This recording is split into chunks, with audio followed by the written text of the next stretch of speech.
देश भर के सभी पेंशनधारियों को नमस्कार। साथियों, आज जनवरी 2026 से पेंशन व्यवस्था में ऐतिहासिक बदलाव शुरू किया गया है। आप चाहे भारत के किसी भी राज्य में निवास कर रहे हों, भारत के किसी भी कोने में रह रहे हों, यदि आप पेंशनधारी हैं, आप किसी भी प्रकार की पेंशन प्राप्त कर रहे हैं, तो आज का ये वीडियो आपके लिए जानना बहुत ही खास और महत्वपूर्ण है। देखिए, देश भर में पेंशन बंद होने की जो प्रक्रिया है वो शुरू कर दी गई है। ऐसे कौन से लोग हैं जो पेंशन से बाहर होने वाले हैं, ये अभी अपन इस वीडियो में जानने वाले हैं। तो आप वीडियो को अंत तक जरूर देखें। देखिए, आज की यह जानकारी हर उस व्यक्ति के लिए है जो या तो खुद या फिर अपने परिवार में वृद्धा पेंशन, विधवा पेंशन या दिव्यांग पेंशन का लाभ ले रहा है, उनके लिए महत्वपूर्ण है। यह कोई अफवाह नहीं है, यह कोई अनुमान भी नहीं है, यह जमीनी सच्चाई है। ने यह स्पष्ट संदेश दिया है कि 31 जनवरी 2026 से केंद्र और राज्य सरकार मिलकर के पेंशन लाभार्थियों का दोबारा सत्यापन कर रही है। जो पेंशन ले रहे हैं उनका दोबारा सत्यापन किया जाएगा, और जो नियमों के बाहर हैं उनकी पेंशन रोकी जा रही है, और जो पात्र हैं उनकी पेंशन बिल्कुल सुरक्षित है, उन्हें समय पर पेंशन मिलती रहेगी। क्यों हो रही है इतनी सख्त जांच? तो सवाल उठता है कि इतने साल बाद अचानक यह सब क्यों हो रहा है, इतनी जांच क्यों कर रही है सरकार? तो देखिए, इसकी वजह बिल्कुल साफ है। वजह क्या है कि जो गलत लोग पेंशन ले रहे थे और फर्जी दस्तावेजों का खेल, और साथ ही पात्र लोग वंचित रह जाते हैं, इसी के लिए सरकार इतना बड़ा जो है ये कदम उठाने जा रही है। अब सरकार चाहती है कि सही व्यक्ति को सही हक मिले और गलत को बाहर किया जाए। तो ये सरकार ने एक अच्छी पहल की है। साथ ही देश भर की स्थिति देखिए, कई राज्यों में 20% से ज़्यादा लाभार्थियों का सत्यापन अधूरा है और लाखों खातों में किस्तें रोकी गई है। यह संख्या आगे और भी बढ़ सकती है। अगर नियम उनके पूरे नहीं किए गए तो लगभग 40 से 50% लोगों की पेंशन रुक सकती है। लेकिन आपको चिंता नहीं करनी है। अब ध्यान से समझिए, किन तीन लोगों की पेंशन बंद होगी। देखिए, एक नंबर पे है विधवा पेंशन। सबसे ज्यादा कार्रवाई यहीं पर की गई है। सरकार का नियम बिल्कुल साफ है। पति की मृत्यु के बाद जब तक महिला अविवाहित रहती है, वह पेंशन प्राप्त करने की हकदार है। लेकिन जैसे ही दोबारा उसकी शादी होगी तो पेंशन उसकी समाप्त कर दी जाएगी। तो ये सबसे बड़ा नियम सरकार ने बनाया है। साथ ही देखिए, समस्या कहाँ हो रही है, तो बहुत सी महिलाएं शादी के बाद भी पेंशन लेती रही है। अब जांच शुरू हो चुकी है और सच्चाई सामने आने वाली है। जो भी ऐसा करने वाले महिलाएं हैं उनकी पेंशन तुरंत प्रभाव से बंद कर दी जाएगी, और साथ ही जो भी अब तक उन्होंने पेंशन ली है उसकी रिकवरी की जाएगी, और लगभग कार्रवाई उनके खिलाफ होना संभव हो चुका है।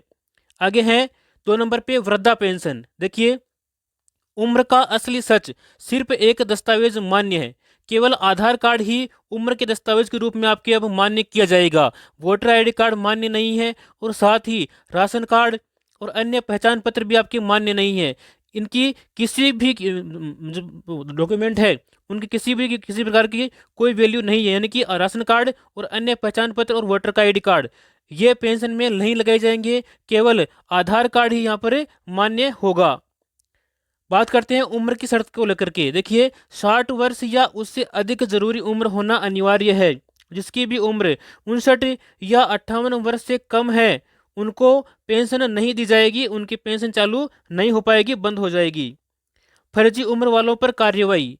कई लोग आधार में 55 वर्ष और वोटर में 70 वर्ष करके पेंशन चालू करते हैं, लेकिन अब जांच में सीधे वो बाहर हो जाएंगे और उनकी पेंशन रोक दी जाएगी। 3 नंबर पे है दिव्यांग पेंशन।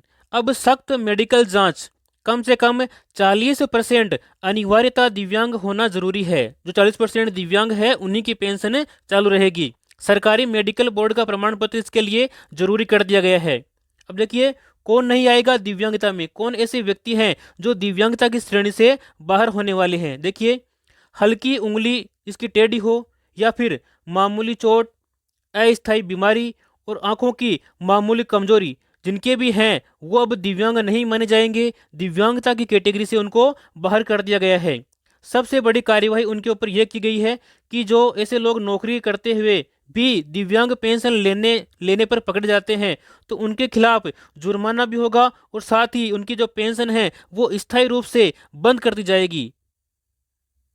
अब बात करेंगे जिनके डॉक्यूमेंट सारे सही है लेकिन फिर भी उनकी पेंशन बंद हो चुकी है, तो वो पेंशन अपनी दोबारा शुरू कैसे करवा सकते हैं। देखिए, दोबारा शुरू कराने की प्रक्रिया, यदि किसी पेंशन का सत्यापन नहीं हुआ है और उसकी सामाजिक सुरक्षा पेंशन बंद कर दी गई है तो घबराने की आपको कोई भी आवश्यकता नहीं है। आप दोबारा अपनी पेंशन शुरू कर सकते हैं। पेंशन दोबारा शुरू करने के लिए आधिकारिक वेबसाइट है गवर्नमेंट की, ssp.rajasthan.gov.in। इसके ऊपर जाकर आप फिर से अपना आवेदन कर सकते हैं आधार कार्ड के माध्यम से और अपनी पेंशन को दोबारा फिर से शुरू कर सकते हैं।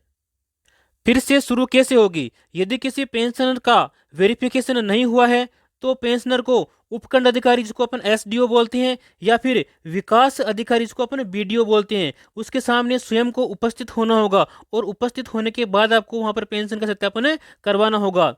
कौन अधिकारी जांच करेगा, तो मैंने बताया आपको, एक तो उपखंड अधिकारी है और दूसरा है विकास अधिकारी।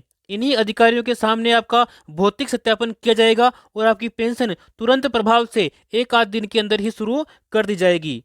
अब देखिए, एक महत्वपूर्ण बात जो कि आपको जानना बहुत ही जरूरी है, यदि आपने अभी तक सत्यापन नहीं करवाया है तो भी आपकी पेंशन बंद ही रहेगी, नहीं मिलेगी आगे वाली पेंशन। और अधिकारी के सामने सत्यापन करवाया है तो ही आपकी दोबारा पेंशन चालू हो पाएगी, तो आप इस बात का ध्यान रखें। आगे देखिए, बहुत जरूरी तारीखें जो कि आपको याद रखनी अनिवार्य है। 16 जनवरी 2026 को जांच अभियान तेज हो गया है। यहाँ से जांच जो है सख्ती से करनी प्रारंभ कर दी है, जो कि 31 जनवरी 2026 तक चलने वाली है। इसमें आपको जीवन का प्रमाण पत्र और ई-केवाईसी दोनों सबमिट करवानी है। यदि आपने ऐसा नहीं किया है तो आपके आने वाली किस्तें रुकने की पूरी पूरी संभावनाएं यहाँ पर जताई जा रही है। बैंक और डीबीटी की सबसे बड़ी गलती, देखिए, अधिकतर लोग यही फंसते हैं, आकर के यही गलती करते हैं कि उनका जो आधार है वो बैंक लिंक नहीं होता है, तो ये आपको बैंक से लिंक कराना जरूरी है और उसमें डीबीटी एक्टिव भी जरूरी है। आप बैंक अधिकारी को जाकर बोलें कि हमारा ये जो अकाउंट है इसमें आप डीबीटी को चालू कर दें, डीबीटी को अनेबल कर दें, ताकि आपको समय पर सरकार की योजनाओं के जो लाभ मिलते हैं उनके पैसे आपके खाते में मिलते रहें। साथ ही नाम की जो स्पेलिंग है वो आपकी अलग है तो उसको भी आप सुधरवा लें, और जन्म तिथि अलग है तो भी आपका पैसा रुक सकता है। तो आप इन सब बातों का ध्यान रखें, इनको चेक करें, तभी आप आवेदन इसमें करें।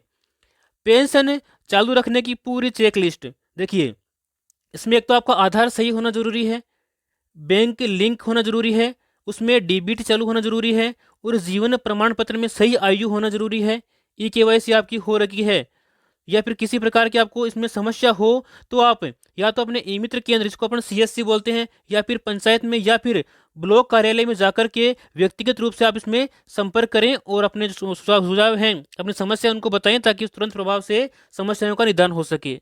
अब एक राहत की खबर, 2026 में पेंशन बढ़ोतरी की तैयारी सरकार ने शुरू कर दी है। देखिए, कई राज्यों में 1,000 रुपये, किसी राज्य में 1,100 रुपये, कहीं पर 2,000 और कहीं पर 3,000 रुपये तक जो है आगे और बढ़ाने की संभावनाएं जताई जा रही है। सरकार का उद्देश्य बिल्कुल साफ है कि जो पेंशनधारी हैं वो अपना सम्मानजनक जीवन जिए, आत्मनिर्भर होएं और सामाजिक सुरक्षा उन्हें मिले, और बुजुर्ग, विधवा, दिव्यांग ये किसी भी व्यक्ति पर बोझ न बने।